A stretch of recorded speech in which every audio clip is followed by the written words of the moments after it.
que es la extinción de la especie humana, ¿sí? Para ponerlo en pocas palabras.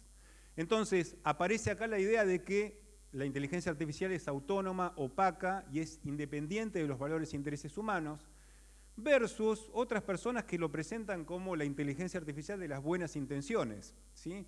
Es decir, si vemos instituciones científicas que investigan de los temas vinculados a inteligencia artificial, hablan de que, bueno, puede haber daños que van a ser prevenibles, la producción y la puesta en uso implica distintas perspectivas, lo que se puede traducir como, bueno, la inteligencia artificial la fabrican personas, el desarrollo no está predeterminado, depende de lo que hagamos nosotros, la responsabilidad es humana, ¿sí? Y requiere de procesos deliberativos y perspectivas diferentes. O sea que la inteligencia artificial es una tecnología que aporta algo beneficioso para la especie humana. Estas dos miradas, ¿sí? La que sería la apocalíptica y la de las buenas intenciones, por supuesto son los dos extremos, ¿sí? De alguna forma. Pero ¿qué es lo que hacen estos dos investigadores, ¿sí? En este artículo que es de acceso abierto, así que cualquiera lo puede descargar y leer?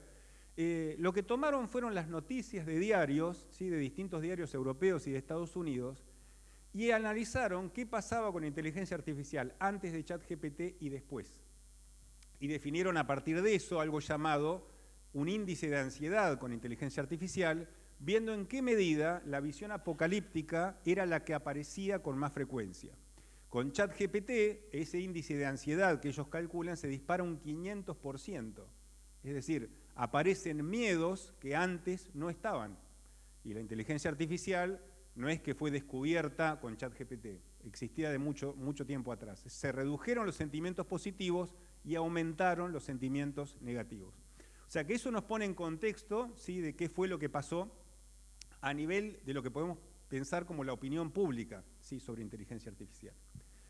Si vamos a ir un poquito hacia atrás, ¿sí? Y hablamos de que inteligencia artificial no es un término nuevo, es algo que arranca en los años 50, ¿sí? A mediados del siglo XX, a partir de un investigador que es el padre de las ciencias de la computación llamado Alan Turing, ¿sí?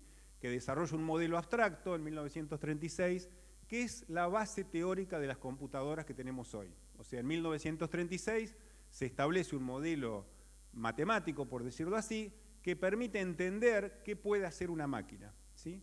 Y esa máquina de Turing, esa máquina que se define en 1936, hace que Turing, hacia 1950, plantee la posibilidad o se haga las preguntas de qué es la inteligencia humana, qué es lo que las máquinas pueden hacer o no pueden hacer.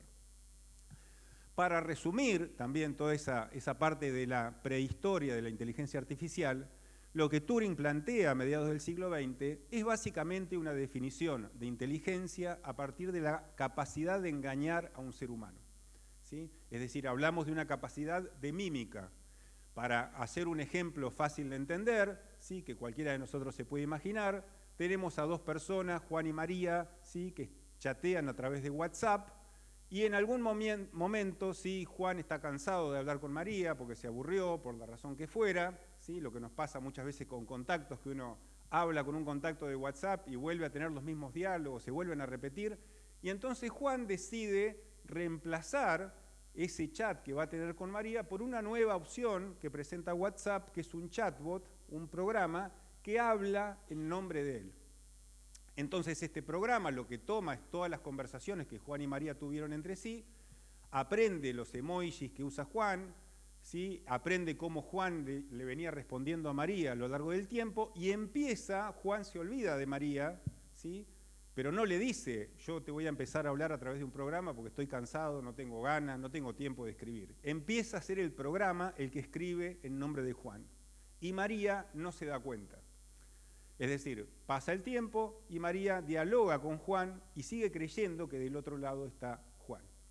Entonces, esta situación es la que Turing plantea, ¿sí? Como diciendo, si aparece un programa que logra que un ser humano esté creyendo que una máquina está exhibiendo comportamiento inteligente, o sea, se está haciendo pasar por una persona y yo no me doy cuenta, a este programa le voy a atribuir inteligencia, ¿sí? O sea, que esa es una idea básica que aparece en 1950 y que tuvo un largo recorrido, ¿sí? A lo largo de los años por venir. Estamos hablando de que pasaron 75 años prácticamente.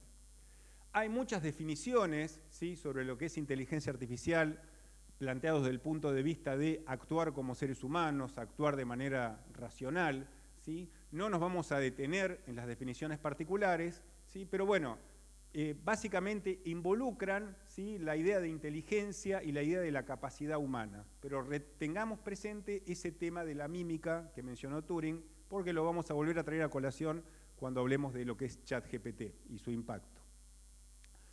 Para mirar y cerrar esta idea así a modo de visión de túnel, volver el tiempo atrás en una línea de tiempo, nos vamos a 1950, terminó la Segunda Guerra Mundial, se usaron computadoras para, de alguna manera, resolver cuestiones balísticas en la Segunda Guerra Mundial. Turing en 1950 presenta esta idea y en 1955 John McCarthy, un investigador en Estados Unidos, crea el término inteligencia artificial, ¿sí?, porque no existía hasta ese momento. O sea que estamos hablando de 1955, empiezan en los años 60 toda la carrera en el espacio, ¿sí?, por llegar a la Luna, se desarrollan grandes sistemas informáticos. Aparece en 1964, ¿sí?, un programa muy famoso llamado ELIZA, que era un chatbot, el primer chatbot de la historia, podría decirse así, que imita lo que hace un psicólogo con un paciente, ¿sí?, en una terapia, y de alguna manera engaña a algunas personas haciéndoles creer que en realidad es un terapeuta, ¿sí?, y estamos hablando de 1964. Aparece dentro de este tiempo una serie de avances, llegan los años 70, ¿sí?, 80, hay muchos desarrollos teóricos en inteligencia artificial, no significa que la inteligencia artificial dejó de existir acá en este lapso. Todos esos desarrollos teóricos, de alguna manera, a nivel de terminología, se los llama inviernos, a veces, de la inteligencia artificial, donde se estudian temas de teoría para que después esos temas florezcan en aplicaciones prácticas.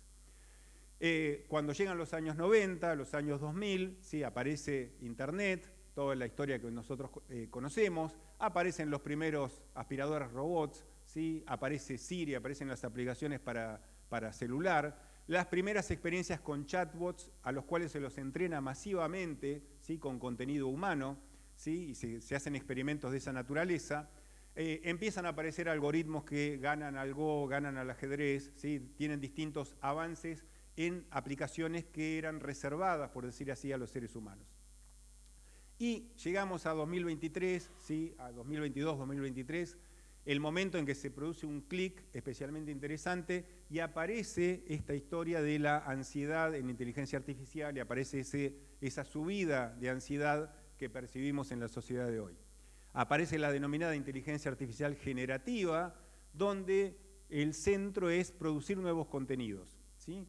Y hablamos en general de lo que se conoce como modelos de lenguaje de gran tamaño, también llamado grandes modelos del lenguaje, ¿sí?, Large Language Models en inglés, y por eso es LLM la abreviatura. Y la idea es que cualquier tipo de cosas, textos, sonidos, canciones, se pueden generar a partir de datos preexistentes que han sido creados por los seres humanos, utilizando algoritmos que son propiedad de ciertas empresas, no son algoritmos públicos. Son algoritmos que van a estar desarrollados inicialmente por la empresa OpenAI, ¿sí?, a través de una aplicación para desarrollar gráficos, dando una consulta a generar un gráfico. Aparece ChatGPT hacia fines del 2022, se instala en la sociedad, digamos, en enero, febrero del 2023, y las empresas competidoras, Microsoft, Google, ¿sí?, desarrollan aplicaciones similares muy rápidamente, ¿sí?, y empieza a haber un boom de todo lo que es la inteligencia artificial generativa. Ahora bien, estos modelos de inteligencia artificial generativa los podemos llevar atrás en el tiempo hacia lo que son los modelos de inteligencia artificial pensados, ¿sí?, como algoritmos, como abordajes que aprenden a partir de datos. Hay todo un área de la inteligencia artificial, ¿sí?, esta charla es muy corta para hablar al respecto de todos esos temas, pero hay un área que se llama Machine Learning, que básicamente estudia cómo desarrollar algoritmos que aprendan a partir de datos de entrenamiento, ¿sí?, y esos algoritmos de alguna forma imitan a veces a las neuronas humanas, a veces a los árboles de decisión o árboles de opciones que un ser humano podría dibujar o diseñar. Y acá mostramos un ejemplo conceptual para entender qué es esto del Machine Learning, ¿sí? Imaginemos que yo tengo fotos de gatitos varios, ¿sí? Que han sido tomadas, miles de fotos de gatitos, y tengo una red neuronal que básicamente es un dispositivo, lo podemos pensar como un dispositivo matemático que tiene distintos numeritos, distintos valores reales, ¿sí? Que imitan esos números el comportamiento de una neurona con la sinapsis. No tiene nada que ver con una neurona humana, sino que es simplemente una imitación de lo que aparentemente la neurona proveería a otras neuronas. Lo que se logra hacer con estas redes neuronales es que si uno les muestra distintos gatitos, distintas fotos de gatitos, con un algoritmo apropiado, la red neuronal empieza a cambiar los valores numéricos internos que tiene y aprende, entre comillas, porque en realidad es simplemente un montón de numeritos, ¿sí? Lo que tenemos ahí, aprende lo que es la imagen de un gato. ¿En qué sentido? Que si le muestro un gato que no está en ninguna foto, la red neuronal va a hacer variar esos números, va a mover números aquí dentro y me va a responder, bueno, con un 99,9% esto es un gato. ¿Sí? La red no entendió lo que es un gato, simplemente aprendió a encontrar un patrón en todas esas fotos para capturar la idea de qué es un gato. Este tipo de aplicaciones las tenemos en el celular cuando vemos que hay cámaras que detectan dónde están las caras, ¿sí? O todo tipo de aplicaciones, hay montones de aplicaciones ya desarrolladas que usan estos acercamientos, ¿sí? Nos resulta muy natural hoy en día que alguien haga una transcripción de un audio a un texto, ¿sí? O cosas por el estilo, pero son trabajos sumamente complejos desde el punto de vista computacional. Este tipo de abordajes permiten hacerlos. Lo que vamos a contar ahora, ¿sí? Después de haber hecho esta introducción, es hablar de inteligencia artificial generativa, ¿sí? Esto que mencionábamos que apareció en 2020.